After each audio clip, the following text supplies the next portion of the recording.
ఎంపీగా బండి సంజయ్ కుమార్ గారు భారీ మెజార్టీతో గెలవాలని వేడుకుంటూ శ్రీ స్వయంభూ రాజరాజేశ్వర స్వామికి పాలాభిషేకం. ప్రసిద్ధ పుణ్యక్షేత్రం పోట్లపల్లి స్వయంభూ శ్రీ రాజరాజేశ్వర స్వామి వారికి దేశంలో మరోసారి నరేంద్ర మోదీ గారి ప్రభుత్వం కరీంనగర్లో ఎంపీగా బండి సంజయ్ కుమార్ గారు భారీ మెజార్టీతో గెలుపొందాలని వేడుకుంటూ సంజయ్ అన్న అభిమానుల ఆధ్వర్యంలో శ్రీ రాజరాజేశ్వర స్వామి వారికి పాలాభిషేకం చేసి ప్రత్యేక పూజలు నిర్వహించడం జరిగింది. ఈ పూజా కార్యక్రమంలో బీజేపీ హుస్నాబాద్ పట్టణ మాజీ అధ్యక్షుడు బత్తుల శంకర్ బాబు, అక్కన్నపేట మండల మాజీ అధ్యక్షుడు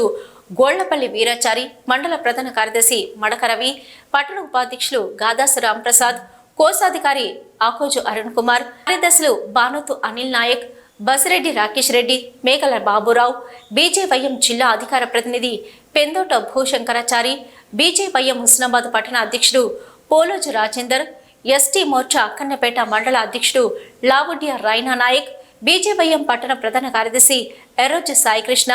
బీజేపీ సీనియర్ నాయకులు బొల్లి శ్రీనివాస్, వెల్దండి సంతోష్, కండె శంకర్, బూత్ అధ్యక్షులు రావుల చంద్రశేఖర్ రెడ్డి, పేరుల చంద్రశేఖర్, జన్నారావు, కళ్యాణ్ విష్ణు, పోలోజు రవికుమార్, సుమన్ నాయక్, మాజీ బూత్ అధ్యక్షులు బతిని జీవన్ కుమార్, మడక అర్జున్, నాగరాజు తదితరులు పాల్గొన్నారు. హుస్నాబాద్ అక్కన్నపేటకు సంబంధించిన బండి సంజయ్ కుమార్ గారి అభిమానులు అలాగే యువసేన సభ్యుల ఆధ్వర్యంలో రేపు జరగబోయే ఎన్నికల ఫలితాలలో భారీ మెజారిటీతో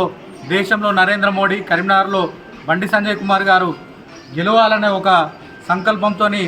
శ్రీ స్వయంభూ రాజరాజేశ్వర స్వామి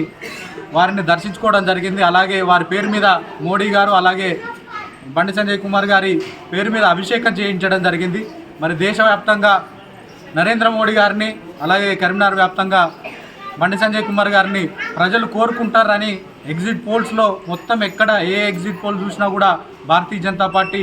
360కి పైగా స్థానాలతోని బండి సంజయ్ కుమార్ గారు 1,00,000 మెజార్టీతోని గెలవబోతున్నారనే ఒక శుభ పరిణామంతో ఈరోజు మరి ఆ దేవుని ఆశీస్సులు కూడా ఉండాలనే ఒక సంకల్పంతో ఈరోజు పూజ నిర్వహించడం జరిగింది. మరి ఆ దేవుని ఆశీస్సులతో సంజయ్ కుమార్ గారు అలాగే మోడీ గారు ఉండాలని ఈ సందర్భంగా కోరుకుంటా ఉన్నాం. మరి రేపు జరగబోయే ఫలితాలు మాకు అనుకూలంగా